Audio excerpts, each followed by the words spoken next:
Muy buenas tardes, mi nombre es Magali Pino, hago parte de la Junta del Coordinador Nacional Agrario y estoy en el área de derechos humanos. Desde el suroccidente colombiano pues hacemos pues nuestra presencia en los territorios del suroccidente colombiano. Sí, estamos pues como en ese ejercicio. Y además también se trata de compartir las experiencias, porque pensamos que el modelo capitalista no es exclusivamente en Colombia, ¿no?, que se aplica, y pensamos que es importante compartir estas experiencias con otros mundos, ese intercambio de ideas, de construcciones que pueden facilitar la lucha. Bueno, soy una defensora de derechos humanos del territorio, he sido amenazado históricamente y que pues esto me ha obligado a desplazarme permanentemente. En estos últimos años se han incrementado las amenazas por el ejercicio nuestro que hacemos en el territorio y que pues nos han obligado permanentemente a desplazarnos. La última amenaza se ha hecho vía panfleto. Panfleto es un comunicado que se hace llegar de manera física,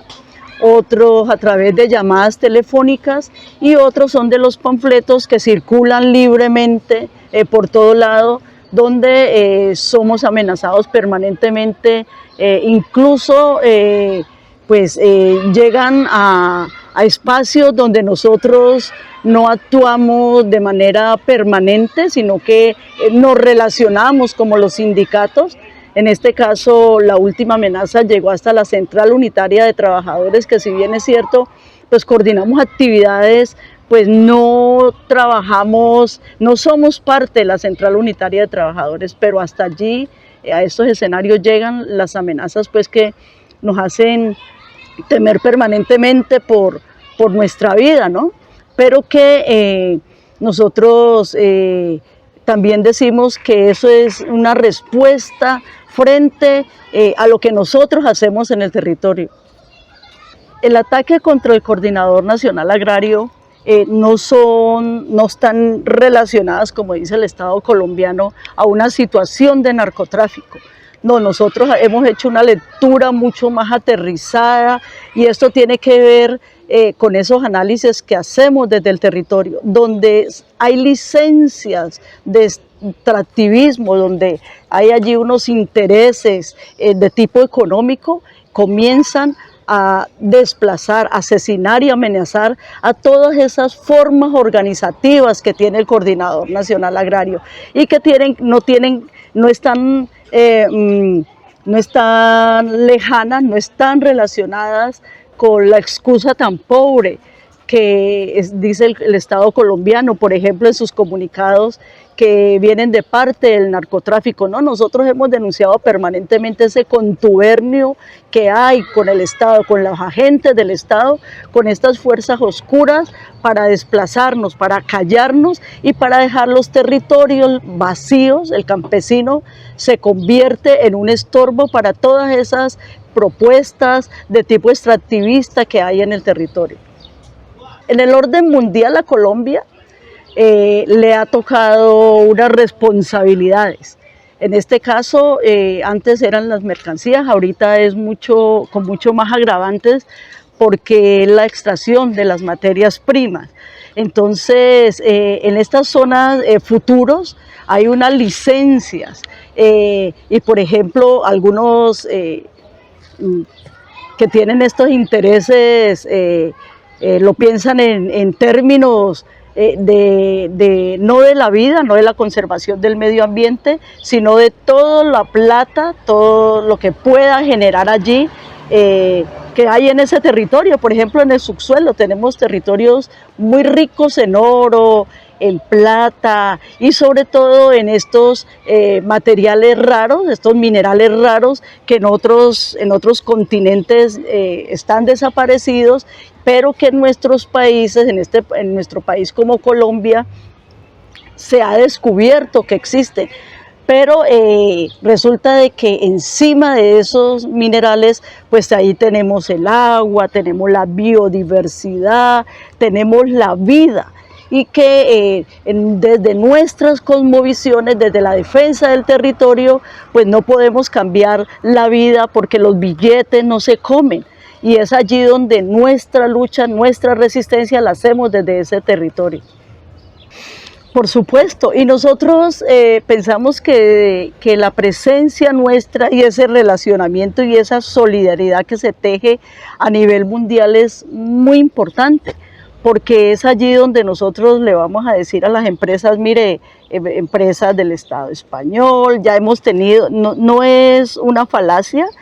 nosotros dentro de lo que ha significado la Comisión de la Verdad, allí se han denunciado empresas como la Gola Chanti cuando tuvo relacionamiento con grupos paramilitares y frente a los pliegos, frente al territorio, todas esas amenazas se demostró ese relacionamiento. Y nosotros estamos diciendo lo mismo, ¿no es cierto? Y no lo decimos los defensores de derechos humanos, lo dicen las comunidades, la dicen los campesinos, cuando el territorio se amenaza, se vacía y luego aparecen unas empresas con unos carteles muy grandes diciendo bienvenidos al desarrollo. Entonces el desarrollo y la plata y los intereses del orden mundial por encima de la vida. Bueno, nosotros pensamos que 214 años de vida republicana, donde la derecha pues ha tenido allí el dominio, pensamos que no va a ser fácil, pensamos que desde ya y desde hace mucho tiempo se han organizado para que sistemáticamente ocurran estos escenarios de violación de derechos humanos. Eso no es algo espontáneo y se seguirán organizando permanentemente. Bueno, con este nuevo gobierno nosotros pensamos que van a ser unos mejores escenarios de diálogo,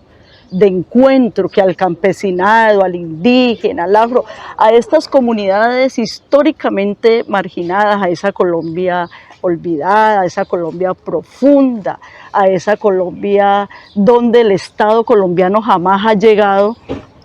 estas comunidades se les escuche su propuesta, ¿no es cierto? Porque no solamente se desarrollan las denuncias, se presentan las denuncias, sino que el campesino, el afro, todas las comunidades tienen sus apuestas, tienen sus construcciones, solamente que nunca han sido escuchados, ¿no? Entonces,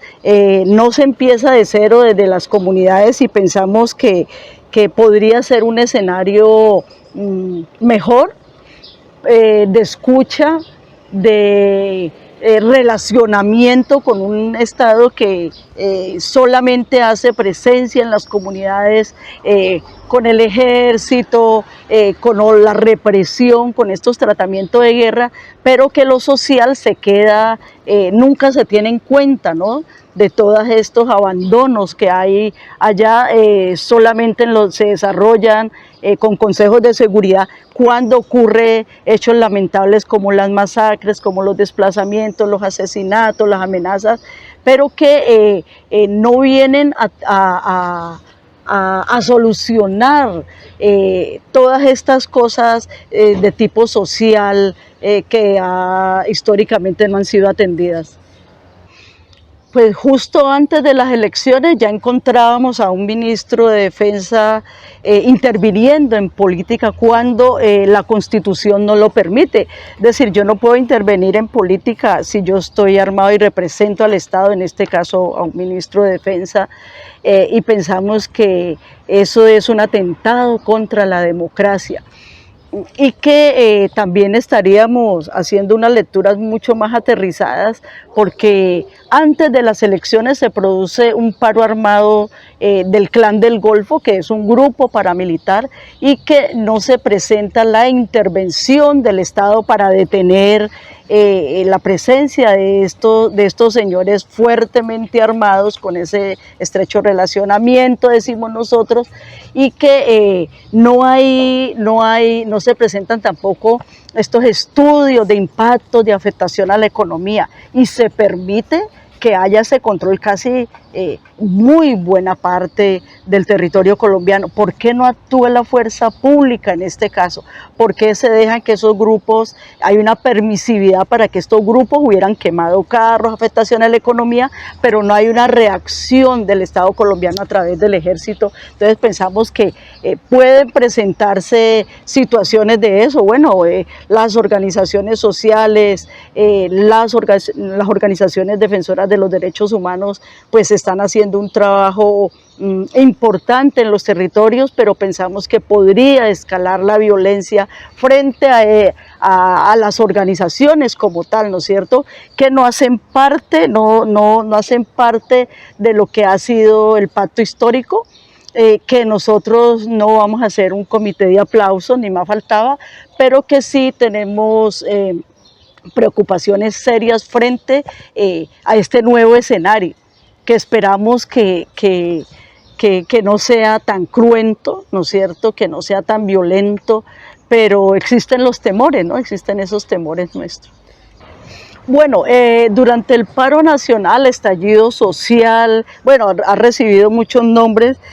aparece un sujeto que históricamente no había tenido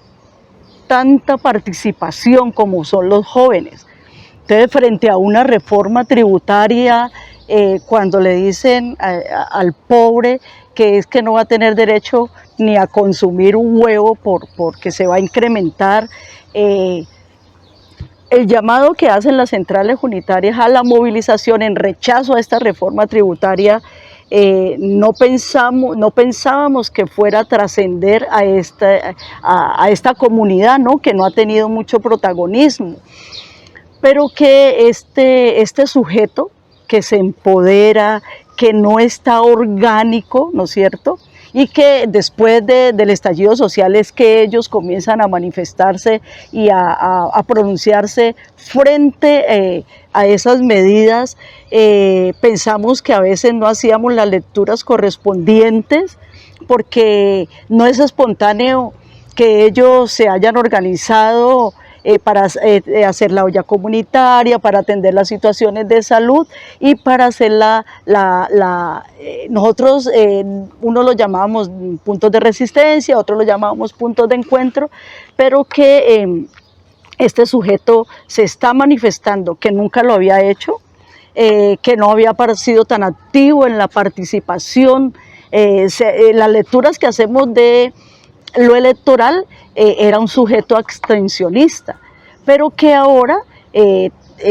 comienza a interesarse como con las problemáticas de su territorio. Comienzan a decir: no tenemos acceso a la universidad, en el barrio no hay escuelas, comienzan a ser un sujeto mucho más colectivo y a expresar sus preocupaciones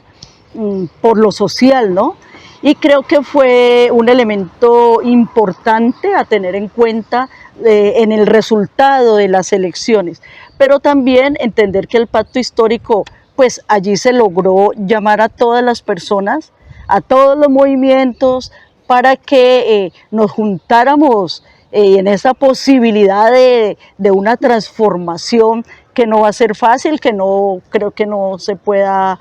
que no basten 4 años, pero que sí habrá todo un abanico de oportunidades para un mejor escenario de diálogo. Bueno, eso representa un reto. Creemos que ese tufillo que se respira en América Latina, pues obviamente no va a ser fácil, porque hay un mensaje, hay un ataque permanente, porque es que no podemos olvidar que el capitalismo no ha desaparecido, ¿no? Y estas prácticas capitalistas presentan a estos gobiernos como una amenaza. Y no podemos olvidar que allí tenemos a Estados Unidos, quien es el que direcciona los destinos de estos países en desarrollo. Y que a través de medidas militares, de esos complots, no podemos desconocer, no podemos olvidarnos qué pasó en Chile, qué ha pasado con Bolivia, y que se hace complejo el escenario porque dependemos de unas economías extractivistas, ¿no es cierto?, de unos intereses que tiene aquí Estados Unidos y muchos más países, pero que allí tenemos a ese vecino que tiene programas de cooperación. En el caso de lo de la droga, ¿no?, lo de los cultivos de uso ilícito, se ha dependido mucho de estos programas para tratar ese tema. Pero nosotros no tenemos una propuesta de este país para decir, bueno, nosotros vamos a tener un programa aquí de consumo. Entonces le dejan toda la responsabilidad a estos países latinoamericanos para tratar el tema, ¿no es cierto? Entonces la ayuda siempre va direccionada a lo militar. Entonces ya hemos tenido planes Colombia, que han violado los derechos humanos, que ha habido despojo, desplazamiento, asesinatos, masacres, y que en estos países también habían los ataques, los complots, han sido objeto pues de múltiples ataques y creemos también que va a ser seguro lo que pase con Colombia, lo que está pasando con Venezuela. Entonces solamente se centra a hablar de Venezuela como si fuera una dictadura, pero bueno, sentémonos a hablar qué ha sido el bloqueo y por qué ahorita Estados Unidos, después de la guerra de Ucrania, Rusia, entonces suaviza un poco el lenguaje y dice, bueno, nosotros necesitamos ese petróleo más cerquita, de allá no lo vamos a poder traer, otros intereses de tipo económico, entonces ya suaviza un poco el lenguaje y pensamos, bueno, todos los intereses que pueda tener Estados Unidos y en todo esa complicidad de desestabilización que ha habido en América Latina, ahí tenemos a Estados Unidos como el actor intelectual.